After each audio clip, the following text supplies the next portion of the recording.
మాంగళ్య shopping mall ఆర్సీపురంలో Ambedkar statue ఎదురుగా July 12న రాశి ఖన్నా చేతుల మీదుగా గ్రాండ్ ఓపెనింగ్. నమస్తే. ముఖ్యమంత్రి చంద్రబాబు నాయుడు అబద్ధాలు ఆడడంలో కొత్త రికార్డులు సృష్టిస్తున్నారు అంటే వినేవాడికి కూడా బోరు కొట్టేస్తోంది. అది ఎందుకనంటే ఆయన నోరు తెరిస్తే చాలు ఆ నిజాలు కాస్త సెలవు తీసేసుకుని అబద్ధాలు సింహాసనం ఎక్కుతాయి. బనగానపల్లె సభలో ఆయన చెప్పిన సత్యాలు చూసి జనాలకే మైండ్ బ్లాంక్ అయిపోయింది. ఒకప్పుడు మహానేత వైఎస్ రాజశేఖర రెడ్డి అసెంబ్లీలో భలే అన్నారు. ఏంటనంటే బాబుకు ఎవరో సాధువు శాపం పెట్టాడు, పొరపాటున నిజం మాట్లాడితే తల పగిలిపోద్ది అని. బహుశా ఆ శాపం భయంతోనేమో బాబుగారు నిజాన్ని పొరపాటును కూడా తాకడం లేదు ఈ మధ్య కాలంలో. అక్కడేమో సభల్లో అబద్ధాల వేట సాగుతుంటే ఇక్కడ గ్రౌండ్ రియాలిటీలో రాయలసీమ కరువుతో అల్లాడిపోతోంది. బాబుగారు అధికారంలోకి రాగానే సీమకి కరువు కూడా కానుకగా వచ్చినట్టుగా ఉంది. ఇప్పుడు రాయలసీమలో పరిస్థితులు ఎట్లా ఉన్నాయనంటే అసలు ఆ సిచ్యువేషన్ చూస్తే గుండె తరిగిపోతుంది. ఎల్నినో ఎఫెక్టో ఏమో కానీ అంతే కదా, ఎల్నినో ఎఫెక్టే ప్రస్తుతానికైతే చూడాలంటే. ఆకాశానికి చిల్లు పడిందా అన్నట్టుగా వర్షం ఎక్కడ చుక్క లేదు అక్కడ, కానీ గాలి మాత్రం విపరీతంగా కొడుతోందిట. సీమలో కరువు ఎంత భయంకరంగా తాండవిస్తోంది అనంటే రైతులు అష్టకష్టాలు పడి వేసిన మిరప తోటలు ఆ గాలికి వేళ్లతో సహా పైకి వచ్చేస్తున్నాయి. పెట్టుబడిన పెట్టుబడి పోయే, పండిన పంట పాయే. ఇక చేసేదేం లేక గుండె నిండా ఆవేదనతో రైతులు ఆ తోటలను ట్రాక్టర్లతో దున్నేసుకుంటున్నారు. కరువు కాటకాలు సీమను ఓవైపు చుట్టుముట్టేస్తుంటే మన పాలకులకు మాత్రం ఇవేవీ కనపడడం లేదు.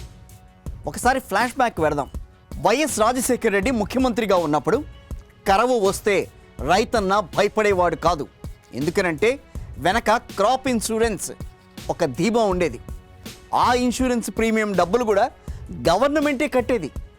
పంట పోతే ఇన్సూరెన్స్ డబ్బులు అకౌంట్లలో వచ్చి పడేవి. రైతులు హాయిగా ఊపిరి పీల్చుకునేవాడు. కానీ ఇప్పుడు మన చంద్రబాబు రావడమే ఏం చేశారు? ఆ ఇన్సూరెన్స్ స్కీమ్ని బ్యాన్ చేసి పారేశారు.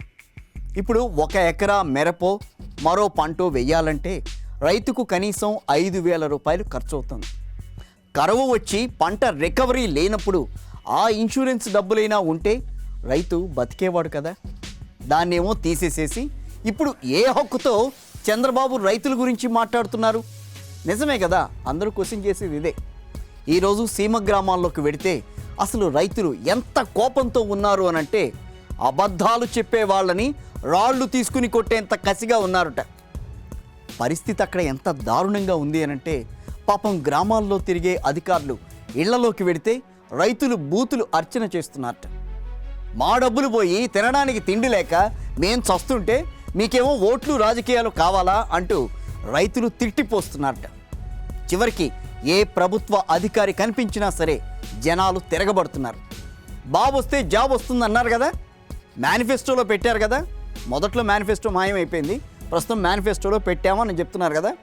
అసలు జాబ్ సంగతి దేవుడెరుగు. భయంకరమైన కరువు మాత్రం ఇక్కడ పక్కాగా వచ్చింది.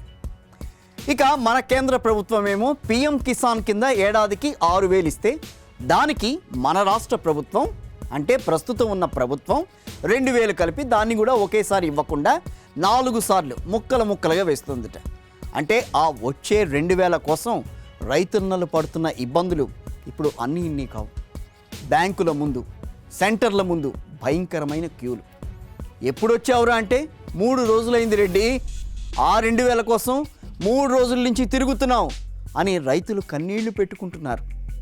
అదే మహానేత వైఎస్ఆర్ లాగా క్రాప్ ఇన్సూరెన్స్ ఉంటే కనుక చక్కగా వేలల్లో డబ్బులు అకౌంట్లలో పడేవి. రైతు గౌరవంగా బతికేవాడు. ఆ ఊపిరి ఆడే అవకాశాన్ని కూడా బాబు లాగేసుకున్నారు ఈరోజు. రైతులు ఇప్పుడు ఎంత విరక్తి చెందారు అనంటే బాబుగారు ఎట్లాగో రైతులకు వ్యతిరేకమే కదా, మాకు చేయడు కదా అని తెలిసి కూడా బుద్ధి లేక ఓట్లేసి అనుభవిస్తున్నాం అని ఓపెన్గా వాపోతున్నట్ట. ఇది వాటి మన స్పెషల్ స్టోరీ.